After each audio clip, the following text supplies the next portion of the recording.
Never again. How did Batman the Animated Series truly end? Batman the Animated Series was one of the most important superhero shows ever made. When it premiered on September 5th, 1992, it completely changed what people thought a cartoon could be. It was darker, smarter, moodier, and more emotional than almost anything else on television aimed at younger audiences. Yet, for a show that became the definitive version of Batman for an entire generation, its ending was surprisingly difficult to pinpoint. There's no grand farewell, no final battle, no closing speech from Bruce Wayne. Instead, this Batman story continued across multiple shows and movies before reaching a deeper conclusion years later. So now the important question is this: how did Batman the Animated Series truly end? The answer is much bigger than a single episode, so let's get on with it. The show that redefined Batman forever. To understand why the ending matters so much, you first have to understand what Batman the Animated Series accomplished. When the show debuted in 1992, Batman was already hugely popular thanks to Tim Burton's 1989 Batman film and the hype around Batman Returns. But the animated series wasn't interested in simply copying the movies. Instead, creators Bruce Timm, Paul Dini, Eric Radomski, Alan Burnett, and their collaborators created a Gotham City that feels timeless. The city looked like it belonged to the 1940s and the 1990s at the same time. Giant Art Deco buildings stood beside futuristic technology. Police officers carried old-fashioned equipment while villains used advanced machines. The result was a Gotham that never felt tied to one specific year. It simply existed in its own shadowy world. That decision is probably one reason the show still looks so impressive more than 30 years after its premiere. The storytelling was just as important. This was not designed as a simple toy commercial. It treated its audience seriously. Episodes explored grief, trauma, revenge, loneliness, obsession, identity, and moral failure. Batman was a superhero, but he also was a damaged human being trying to do the right thing. No part of this show was more important than the casting of Kevin Conroy as Batman. In a 2014 interview with DC, Conroy said he never expected the role to become as important as it did. Looking back on more than 2 decades playing the character, he examined that the role grew from Batman the Animated Series into Justice League, Batman Beyond, and beyond, becoming a major part of his life. Conroy's Batman felt real because he approached the character as an actor, not just as a cartoon voice performer. He famously created different voices for Bruce Wayne and Batman, helping sell the idea that Batman was the true self while Bruce Wayne was often the performance. He later explained that Batman's voice couldn't just be a quirky voice an actor puts on. It had to come from a deep well of pain. That emotional truth became the foundation of this Batman. The villains received the same care. Mr. Freeze was transformed from a gimmick villain into one of the most tragic characters in superhero animation through Heart of Ice. Harvey Dent's fall into Two-Face became a heartbreaking story about friendship and psychological collapse. Clayface became a tragic figure destroyed by vanity and desperation. And Harley Quinn, now one of DC's most famous characters, was created for this series before eventually making the jump into comics. What made these stories special was empathy. The show never excused villainy, but it often helped the viewers understand how these characters became who they were. That's why discussing the ending of Batman the Animated Series matters. Because this wasn't just the ending of a cartoon. For many fans, it was the ending of the greatest version of Batman ever put on screen. Why Batman the Animated Series never got a classic finale. One reason fans still debate this ending is because Batman the Animated Series was never designed around a traditional finale.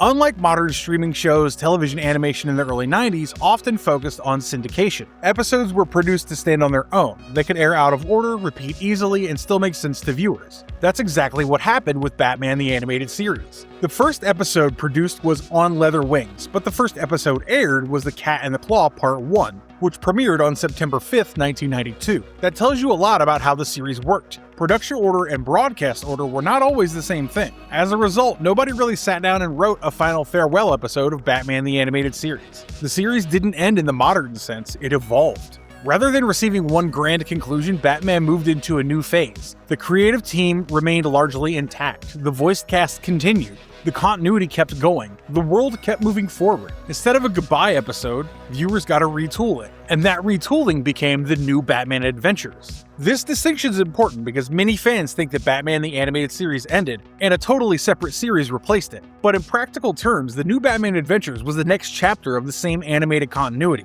There was no moment where Batman retired, no final case, no goodbye. Batman simply kept going. The new Batman Adventures, an older Batman, and darker stories. When the new Batman Adventures premiered in 1997, the differences were immediately noticeable. The art style became sharper and more angular. Character designs were simplified. Gotham looked different. Many villains received dramatic redesigns. But the biggest change was the passage of time. Dick Grayson was no longer Robin. He had become Nightwing. Tim Drake now filled the role of Robin. Barbara Gordon had become a more active part of Batman's world as Batgirl. Without constantly saying it out loud, the series showed viewers that years had passed, and Bruce Wayne felt older, more isolated, more severe.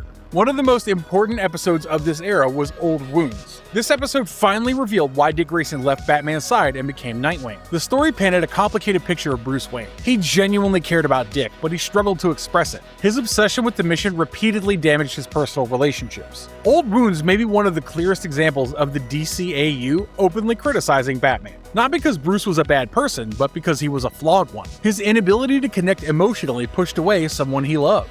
Another key episode was Mad Love, adapted from the famous comic by Paul Dini and Bruce Timm. It told Harley Quinn's origin story and showed Joker's emotional manipulation and cruelty in painful detail. This era made something very clear. The villains were getting darker, the consequences were heavier, the relationships were more complicated. Even if the show never announced itself as the final chapter, it increasingly felt like a story looking back on its own history. Then came Judgment Day. The first episode aired on October 31st, 1998, and is usually treated as the final produced episode of the new Batman Adventures. In it, Batman investigates a mysterious vigilante known as the Judge, who targets criminals with extreme methods. The story eventually reveals that the Judge is actually connected to Two-Face's fractured mind. It's a good episode, but it doesn't feel like a full ending. There's no farewell, no retirement, no final conclusion. The episode ends the way countless Batman stories end. Another case solved, another night in Gotham, and the mission continuing. So on paper, Judgment Day is the end of the Batman title. Emotionally, it's not the end of the story. Welcome to my world. Batman Beyond. The first time we see what happens after. If the new Batman Adventures quietly aged Bruce, Batman Beyond finally showed us where that road led. Premiering in 1999, the series jumped decades into the future and showed an elderly Bruce Wayne. The image was honestly shocking. The unstoppable Dark Knight was gone, and in his place stood an old man living alone in Wayne Manor with only his dog, Ace, for company. The opening sequence of Batman Beyond is one of the most important moments in DCAU history. Bruce is still fighting crime despite his age. During a confrontation, his body begins to fail him. Desperate and exhausted, he picks up a gun to scare off a criminal, and that moment horrifies him. Batman spent his entire career refusing to use firearms because of what happened to his parents. But now, in a moment of weakness, he crossed a line he never believed he would cross. Bruce realizes he can no longer be Batman, so he quits. Not after defeating a great enemy, not after saving the world, but because he understands that his body, his code, and his mission can no longer survive together. For many fans, this was the first true ending of Bruce Wayne's career as Batman. Years later, Terry McGinnis enters Bruce's life. Terry is younger, impulsive, angry, and very different from Bruce. Yet, over time, he becomes the new Batman. What made Batman Beyond special was that it wasn't only about Terry, it was about legacy. The show asked a simple question. What happens after Batman? What happens when Bruce Wayne can no longer wear the cape and cowl? Every episode explored that idea in some way. Bruce became a mentor rather than the hero in the suit. He watched someone else carry the symbol he created. For a character defined by control, that transition was extremely difficult. Batman Beyond may not have been labeled as a finale to Batman the Animated Series, but structurally, it functioned like one. It showed us Bruce Wayne's future, and for the first time, viewers saw how lonely that future became. On the other hand... Return of the Joker, the last Joker story this Batman deserved. If Batman Beyond showed the end of Batman's career, Batman Beyond Return of the Joker provided the final chapter of his relationship with the Joker. Released in 2000, the movie remains one of the darkest stories in the entire DCAU. The film operates across two timelines. In the future, Terry McGinnis faces the apparent return of the Joker. In the past, viewers finally learn about the Joker's final crime against Batman and the Bat family. That flashback is devastating. The Joker and Harley Quinn kidnap Tim Drake, torture him, brainwash him, and transform him into a twisted Joker-like version of himself. For years, Batman fans watched Bruce protect young partners from danger. Return of the Joker reveals what happened when he failed. Batman is devastated. The emotional damage extends far beyond Tim. The movie explains why Bruce eventually became so isolated, why the Bat family fractured, and why so many relationships fell apart. It also provides the final major Joker story in this continuity. There's no grand episode where Batman and Joker say goodbye. Instead, their final chapter exists inside a direct-to-video movie, and it is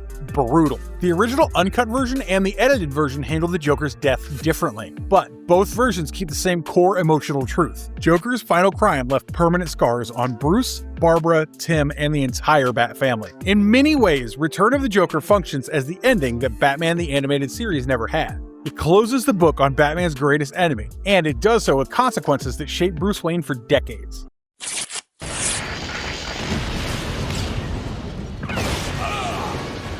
Justice League and Justice League Unlimited, Batman in his final chapter. By the time Justice League and Justice League Unlimited arrived, Batman had entered another phase of his life. He was no longer the younger hero from 1992. He was a veteran, a survivor, and a man who had spent years carrying enormous emotional weight. Among gods, aliens, and metahumans, Batman remained completely human, and that fact became central to his identity. While characters like Superman and Wonder Woman possessed incredible powers, Batman relied on intelligence, preparation, determination, and an almost terrifying refusal to back down. Justice League often presented him as the most stubborn person in the room. He questioned authority, challenged assumptions, planned for worst-case scenarios, and refused easy answers. But beneath all that toughness, the series repeatedly revealed his humanity. His friendships with League members became some of the strongest relationships of his life. He learned to trust others more than he did during much of the new Batman adventures. He remained guarded, but he was no longer completely alone. This older Batman felt closer to the version we later saw in Batman Beyond. The years were catching up with him, the sacrifices were accumulating, and every appearance felt like another step toward the future we already knew awaited him.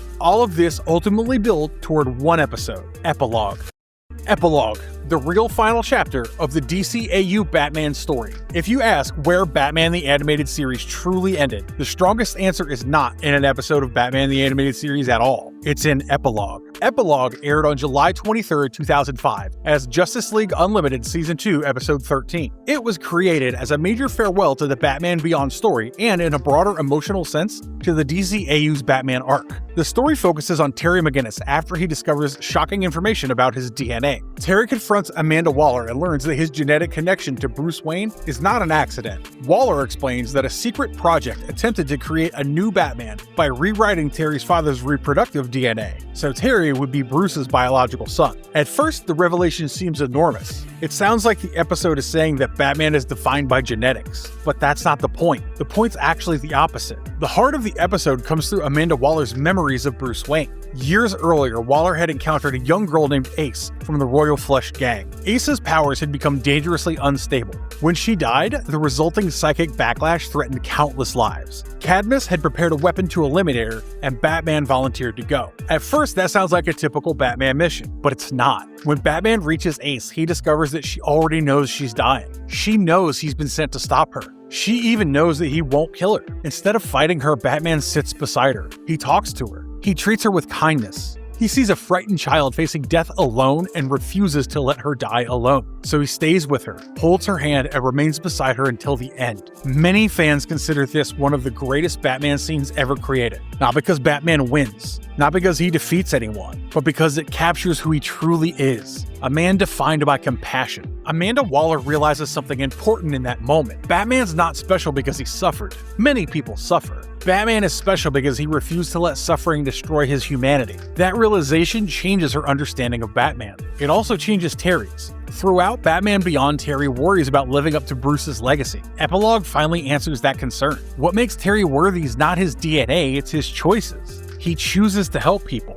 He chooses to keep fighting. He chooses to be Batman. And that choice matters more than blood. The episode therefore becomes a story about legacy rather than destiny. Bruce Wayne's greatest achievement was not creating another Batman, it was inspiring one. Even Bruce receives something like a hopeful ending. The focus is not the DNA twist itself, but the idea that Bruce can finally trust someone else to carry his mission forward. Then comes the final image. Terry flies through Gotham. A police aircraft spots him. One officer turns to another and asks, "Did you see that?" Those 4 words carry enormous significance. They echo the first line of On Leather Wings, the first produced episode of Batman the Animated Series. The DCAU's Batman journey began with Gotham catching a glimpse of a bat in the sky, and Epilogue ends with Gotham doing the same thing again. A beginning, an ending, the same city, the same symbol. That is why so many fans view Epilogue as the true ending of Batman the Animated Series. Not because it officially carries that title, but because emotionally, thematically, and creatively, it closes a circle that began in 1992.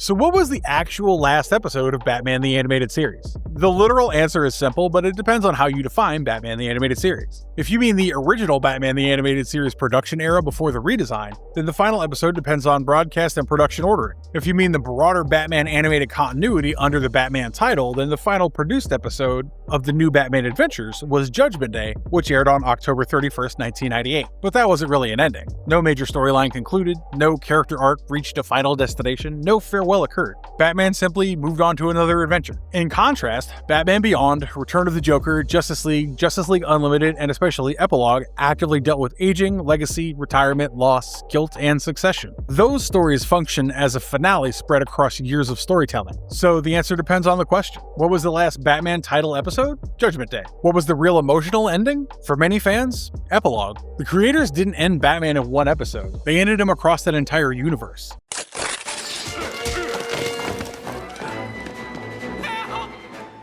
The cast and crew who carried Batman all the way to the end. One reason this ending felt so satisfying is because many of the same people stayed involved for so long. Kevin Conroy voiced Batman from Batman the Animated Series to New Batman Adventures, Batman Beyond, Justice League, and Justice League Unlimited. In his DC interview, he reflected on how the role grew across the years into something much larger than he ever expected. His understanding of Bruce Wayne was just as important. Conroy believed Batman's voice came from a deep well of pain, and that emotional truth became the foundation of every version he played. With him stood Mark Hamill, whose Joker became every bit as iconic. Hamill's performance was funny, cruel, theatrical, and terrifying, sometimes all in the same scene. Behind the scenes, Bruce Timm, Paul Dini, Alan Burnett, and other key creators continued shaping the character's journey long after the original series ended. Voice director Andrea Romano helped maintain continuity across multiple shows, ensuring the performances remained consistent even as the universe expanded. The people who helped to define Batman in 1992 were still thinking about him years later. That continuity mattered. Epilogue felt earned because it came from the creators who understood exactly where the story had started. Why this ending still matters. Most superhero stories avoid endings. Characters continue forever. They're rebooted, restarted, reinvented, and reset. But DCAU did something unusual. It allowed Batman to age. It allowed him to fail. It allowed him to lose people. It allowed him to retire. And eventually, it allowed him to pass the mantle forward. Think about the chain of events. Bruce picked up a gun and realized his career was over. The Joker committed one final horrific crime against Tim Drake. And old Bruce Wayne watched Terry McGinnis become Batman. Batman sat beside Ace as she died. Terry chose his own future. And finally, Gotham got to hear one last question. Did you see that? That progression made Batman feel human in a way very few superhero adaptations ever achieve. We watched an entire life unfold, not just a collection of adventures, a life. That's why fans still debate where Batman the Animated Series really ends. Because in a sense, it never simply stopped. It kept growing until people who created it found the perfect place to let it rest. Coin! Drop it! Save yourself!